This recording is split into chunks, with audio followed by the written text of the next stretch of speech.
जीवन में याद रखने पर कभी औलाद पर संकट नहीं आता, धन की हानि नहीं होती और अपनों से कभी धोखा नहीं मिल सकता। तो दोस्तों, इस कहानी को ध्यान से सुने और समझे। तो चलिए कथा शुरू करते हैं। लेकिन आगे बढ़ने से पहले आपको बता दें कि गरुड़ पुराण में कहा गया है कि कथा हो या सीख, अगर बीच में छोड़ दिया जाता है तो वह पाप की श्रेणी में आता है। तो आपसे निवेदन है कि वीडियो को अंत तक पूरा देखें, और अगर आप एक सनातनी हैं तो वीडियो को लाइक करके चैनल को सब्सक्राइब जरूर कर लें। तो चलिए कथा शुरू करते हैं। पुराने समय की बात है। टीकमगढ़ राज्य के राजा का एक बेटा हुआ था जिसका नाम था सिद्धार्थ राजकुमार। सिद्धार्थ का एक नियम था, वे अपने साथ एक सेवक को लेकर बेस बदलकर रात में नगर में घूमा करते थे और नगर में घटने वाली समस्त घटनाओं को देखकर उन पर मनन किया करते थे। राजकुमार सिद्धार्थ के पिता बहुत वृद्ध हो चुके थे, इसलिए एक दिन उनकी मृत्यु हो जाती है। उसके बाद राजकुमार सिद्धार्थ को ही वहां का राजा बनाया जाता है। राजा बनने के बाद भी राजकुमार ने अपने नगर में घूमना बंद नहीं किया। हां, इतना जरूर था, पहले उनके साथ एक सेवक रहता था, अब वे अपने साथ एक मंत्री को रखते थे। एक दिन राजकुमार सिद्धार्थ और उनके मंत्री बेस बदलकर नगर में घूम रहे थे। जब वे एक गली से होकर गुजर रहे थे तो उन्हें घर के अंदर से कुछ स्त्रियों के बोलने बतला की आवाज आती है। राजा और मंत्री दरवाजे से सटकर खड़े हो जाते हैं और अंदर झांक कर देखते हैं तो उन्होंने देखा कि 3 सुंदर सुंदर युवतियां आपस में बात कर रही थीं। बातों से लग रहा था वे तीनों आपस में बहने बहने हैं। वे तीनों अपनी अपनी पसंद के बारे में बातचीत कर रही थीं। बड़ी बहन कहती है, बहनों, मुझे तो स्वादिष्ट भोजन खाने का बड़ा शौक है। मैं तो अपना विवाह किसी राजा के रसोइये से कराऊंगा, दिष्ट भोजन खाने को मिलता रहे। तब मझली वाली कहती है, हे बहनों, मैं तो अपना विवाह किसी राजा के बड़े अधिकारी से करना चाहती हूं। अगर मेरा विवाह राजा के मंत्री से हो जाए, सेनापति से हो जाए या कोतवाल से हो जाए तो मैं अपने आप को बहुत धन्य समझूंगी। छोटी बहन उनकी बातें सुनकर चुपचाप बैठी रही। तब उन दोनों बहनों ने अपनी छोटी बहन से पूछा कि बहन, तुम चुपचाप कैसी बैठी हो, तुम भी अपनी पसंद बताओ। तो छोटी बहन कहने लगी, बहना, आओ, मेरा काम नौकर चाकर से नहीं चलेगा। मैं तो अपना विवाह राजा से करूंगी ताकि तुम दोनों के पतियों पर मैं हुक्म चला सकूं। और मैं इतना चाहती हूं कि राजा से मेरे एक ऐसा बेटा पैदा हो जो हंसे तो फूल झड़े, रोए तो आंखों से मोती टपके, जिसके एक ओर के केस सोने के हो तो दूसरी ओर के चांदी के, बस ऐसा मेरा सपना है। छोटी बहन की बात सुनकर वे दोनों बहनें ठट्ठ मारकर हंसने लगी और कहने लगी, बहन, तू तो हमेशा पागलों की तरह बात करती है। तीनों बहनों की बातचीत राजा और मंत्री द्वार पर खड़े सो रहे थे। तीनों की बात सुनकर राजा को बड़ा आश्चर्य होता है। राजा ने मंत्री से कहा, मंत्री जी, इस घर को अच्छी तरह से पहचान लो और कल सुबह इन तीनों बहनों को दरबार में बुलवा, मुझे इनसे कुछ पूछना है। मित्रों, राजा की आज्ञा का पालन हुआ। अगले दिन मंत्री ने तीनों बहनों को राजा के दरबार में बुला लिया। राजा ने देखा कि उन तीनों में से जो सबसे छोटी बहन थी, जो कह रही थी कि मैं राजा से ब्याह करूंगी, वह बहुत सुंदर थी। राजा उसकी सुंदरता पर मुग्ध हो जाता है। उसके बाद राजा ने उन तीनों से पूछा कि कल रात आप अपने घर में क्या बात कर रही थीं? सच सच बताना, तुम तीनों की बातचीत कल मैंने अपने कानों से सुनी थी। अगर तुमने गलत बोलने की कोशिश की तो तुम्हें राजकीय दंड दिया जाए। अब वे बातें तो उन स्त्रियों के बीच की बातें थीं, उन्हें भला वे राजा के सामने कैसे जाहिर करती। राजा ने जब उस रात की बातों के बारे में पूछा तो वे तीनों शर्मा गई। लज्जा के कारण उनकी जुबान बंद हो गई। राजा के पूछने पर उन्होंने कहा कि हमें कुछ याद नहीं है कि हमने क्या कहा था। राजा ने कहा, आप सब कुछ छोड़कर हमें फिर से वही बातें बताइए और हम तुम्हारी इच्छाओं को पूरा करने का प्रयास करेंगे। इस प्रकार मजबूर होकर के उन तीनों ने रात में हुई बातचीत को राजा के सामने कह सुनाया। तीनों की बातें सुनकर राजा बहुत प्रसन्न हुआ। उसने तुरंत अपने रसोइयों को दरबार में बुलाया और इन तीनों में से जो बड़ी बहन थी उसका हाथ उस रसोइये के हाथ में दे दिया और कहा, रसोइये से आज से यह तुम्हारी पत्नी है और आज से तुम्हारा यह धर्म है कि तुम इसे स्वादिष्ट भोजन बनाकर खिलाओगे। उसके बाद राजा ने अपना एक मंत्री बुलाया और मझली बहन का हाथ उसके हाथ में दे दिया। छोटी वाली से कहा कि तुम्हारी यह इच्छा थी कि तुम्हारा विवाह किसी राजा से हो, सो मैं यहां का राजा हूं, तुम्हें मैं अपनी पत्नी के रूप में स्वीकार करता हूं। यह सुनकर के छोटी बहन बहुत प्रसन्न हुई। राजा ने आदेश कर दिया कि अभी इसी समय मेरे विवाह की तैयारी शुरू की जाए। राजा तो उठकर चला गया। उसके बाद राजा के जितने भी कर्मचारी थे वे सब शादी की तैयारी में जुट जाते हैं। उधर उन तीनों बहनों के विवाह की तैयारी होने लगी। छोटी बहन का विवाह बड़ी धूमधाम के साथ वहां के राजा से हो गया। बड़ी वाली का विवाह साई रसोइये से हो गया और बीच वाली का विवाह वहां के एक मंत्री से हो जाता है। तीनों बहनें अपने अपने पतियों के पास रहने लगी। छोटी बहन को रानी बनाकर राजा के महलों में पहुंचा दिया गया। मित्रों, यह देखकर उन दोनों बहनों को छोटी वाली रानी के भाग्य से जलन होने लगी। वे दोनों जब इकट्ठी होती थीं तो इस तरह सोचती थी कि हे बहन, छोटी वाली तो सचमुच रानी बन गई और हम अपनी इच्छा का बर पाकर भी उसकी नौकरानी बनकर रह गई है। हमारी छोटी बहन इतनी कौन सी हूर की परी है जो उसको राजा ने अपनी रानी बना लिया। मझली वाली कहने लगी, बहन से शादी कर ली, कही हुई बातों का क्या है। आदमी हर तरह की बातें सोचता है और करता है। मेरी समय से तो छोटी वाली नहीं बल्कि तुम रानी बनने के योग्य थी। वड़ी ने कहा, मुझे भी यह देखकर आश्चर्य होता है कि राजा की अक्ल पर क्या पत्थर पड़ गए थी जो उसे पसंद कर लिया। उससे तो तुम 100 गुना अच्छी थी मित्रों।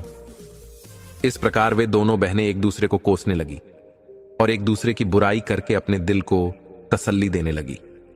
लेकिन कई बार डर इतनी प्रबल हो जाती थी कि मन में विचार आता था कि बहन हम उसकी बड़ी बहन होकर भी उसके नौकर चाकर की पत्नी है और वह हमसे छोटा होकर भी हम पर हुक्म बजाती है। हम और हमारे पति उसके एक इशारे पर नाचने लगते हैं। इस तरह की बातें कर करके दोनों दिन रात अपनी छाती को जलाती रहती थी। कई बार सोचती थी कि उसे खत्म कर दिया जाए या राजा की नजरों में उसे गिरा दिया जाए, तभी हमारे मन को शांति मिलेगी। वे दिन रात इसी उपाय में लगी रहती थीं।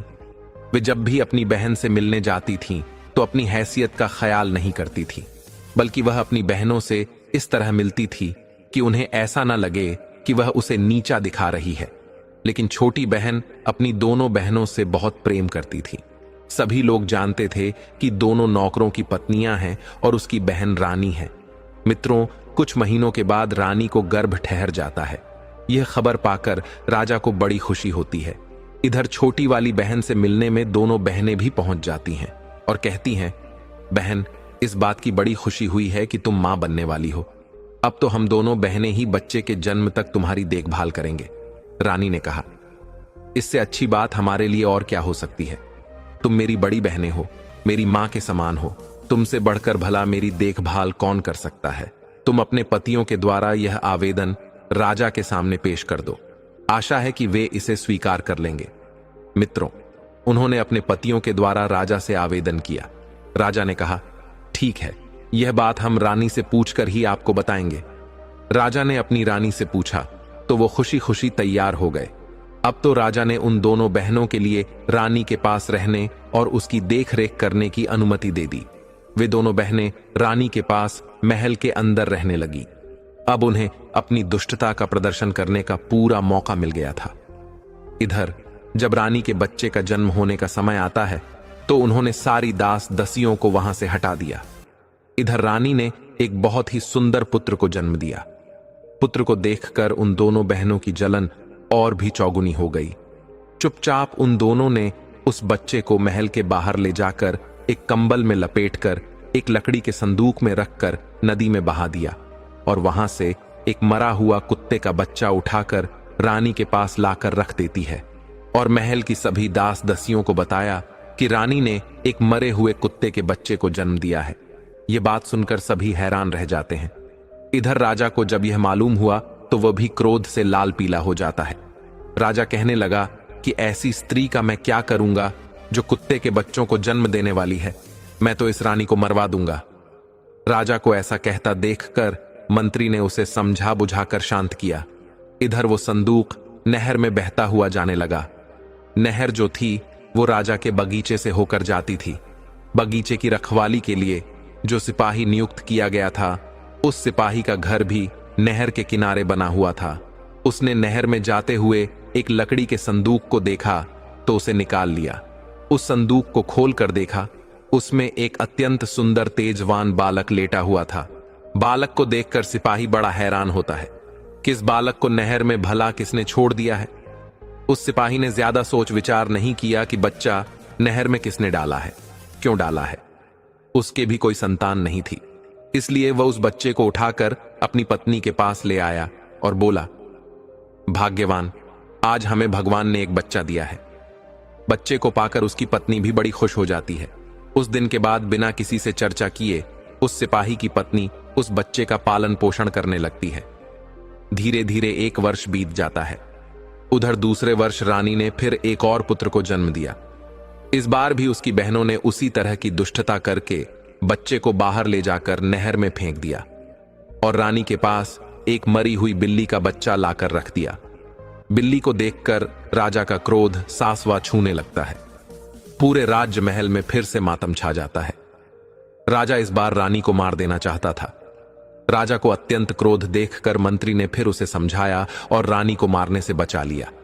अब धीरे धीरे राजा और राजमहल के लोगों की नजरों में रानी के लिए सम्मान कम होता जा रहा था। मित्रों, आपको बता दें, किस बार वह नहर में बहता हुआ बच्चा उसी सिपाही को मिल जाता है। उसने दूसरा बच्चा भी ले जाकर अपनी पत्नी को दे दिया और उसे अपने बच्चे की तरह पालने लगी। कुछ दिनों बाद रानी ने एक और बच्चे को जन्म दिया। इस बार रानी ने एक बेटी को जन्म दिया था, लेकिन उस रानी की दुष्ट बहनों ने उस बेटी को भी पहले की तरह उठाकर नहर में फेंक दिया। वो बेटी भी उसी माली के हाथ लगती है और अपनी बच्ची की तरह उसका भी पालन करने लगते हैं। इधर राजा अपना क्रोध इस बार नहीं रोक पाया, क्योंकि रानी की दुष्ट बहनों ने रानी के पास एक मरी हुई छछूंदर को रख दिया था। राजा सोचने लगा कि इस रानी की वजह से तो हमारी पूरे नगर में बदनामी हो गई है। सब लोग यही कह रहे हैं कि रानी तो कुत्ते बिल्लियों को पैदा करती है। लगता है कोई कुल कलंकिनी राजा के घर में आ गई है। अब तो मैं इसको बिल्कुल नहीं छोड़ूंगा। इधर राजा की मनसा को भली भांति समझने के बाद में उस मंत्री ने हाथ पैर जोड़कर निवेदन करके रानी को मारने से बचा लिया। मंत्री ने कहा, महाराज, इसमें रानी का क्या दोष है? इसे जान से मारने के बाद भी आपके घर में बेटा बेटी नहीं हो जाएंगे। इसीलिए उचित यही होगा कि आप रानी को मारने की बजाय रानी के पास जाना छोड़ दें। राजा ने कहा, मंत्री जी, अगर तुम कहते हो तो मैं रानी को जान से नहीं मारूंगा, लेकिन मैं इसको सजा जरूर दूंगा, और ऐसी सजा दूंगा जो मृत्यु दंड से भी बढ़कर कष्टकाक होगी। इस बार सजा के बारे में मैं तुम्हारी कोई बात नहीं सुनूंगा। इस बार राजा ने एक चौराहे पर एक जेल नुमा महल बनवाया। उसमें एक लकड़ी का पिंजरा रखा हुआ था। उसी पिंजरे में रानी को बंद करवा दिया। राजा ने यह आदेश करवा दिया कि इस चौराहे से जो भी निकल कर जाएगा वो रानी के ऊपर थूक कर जाएगा, और जो व्यक्ति ऐसा नहीं करेगा उसे भी ऐसी ही कठोर सजा दी जाएगी जो इस रानी को दी जा रही है। राजा का यह फरमान मंत्री को बहुत बुरा लगा। मंत्री सोचने लगा कि इस सजा के योग्य तो इस रानी की दोनों बहनें हैं। बेचारी निर्दोष रानी अब तो बिना करे की सजा पाने लगी। उधर रानी के वे तीनों बच्चे उस माली के घर में पलकर बड़े हो रहे थे। माली ने उनकी शिक्षा दीक्षा कराई। धीरे धीरे वे सभी विद्याओं में पारंगत हो गए। इधर धीरे धीरे तीनों बच्चे से आने होते हैं। उधर उस माली और माली की पत्नी की कुछ दिनों बाद मृत्यु हो जाती है। उनके मरने पर उनका अंतिम संस्कार करके तीनों भाई बहन मिलकर उस घर में रहने लगे। दोनों भाइयों को राजा के यहां नौकरी भी मिल जाती है, परंतु उनकी कभी राजा से भेंट नहीं हो पाई थी। एक दिन दोनों भाई शिकार खेलने को जाते हैं। उनकी बहन घर में अकेली थी, सिर्फ उसकी 2 दासियां उसके साथ थीं। उसी समय उसके यहां एक बड़ी मां आती है और उससे कहती हैं, बेटी, मैं तुम्हारे यहां कुछ समय के लिए ठहरना चाहती हूं।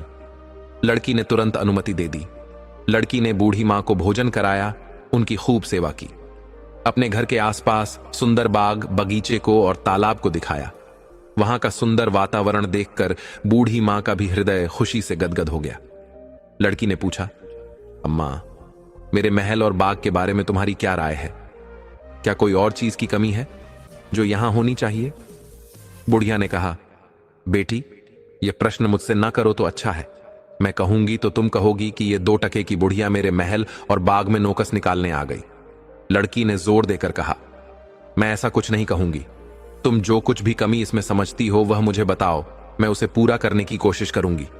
तब बुढ़िया ने कहा, बेटी, यह सब कुछ तो तुम्हारा ठीक है, किंतु मेरी समझ में यहां पर 3 चीजें और आ जाएं तो संसार में तुम्हारा बाग सबसे सुंदर हो जाएगा, लेकिन उनका मिलना बहुत कठिन है। वो 3 चीजें क्या हैं? ध्यान देकर सुनो। एक तो है, बुलबुल मनुष्य की तरह बोलती है। जब वह बोलती है तो उसके आसपास सैकड़ों हजारों चिड़ियां जमा हो जाती हैं और उसके स्वर में स्वर मिलाने लगती है। दूसरा है एक गाने वाला पेड़। उसके पत्ते मोटे और चिकने होते हैं। जब हवा चलने पर पत्ते एक दूसरे से रगड़ खाते हैं तो उनसे मधुर संगीत निकलता है।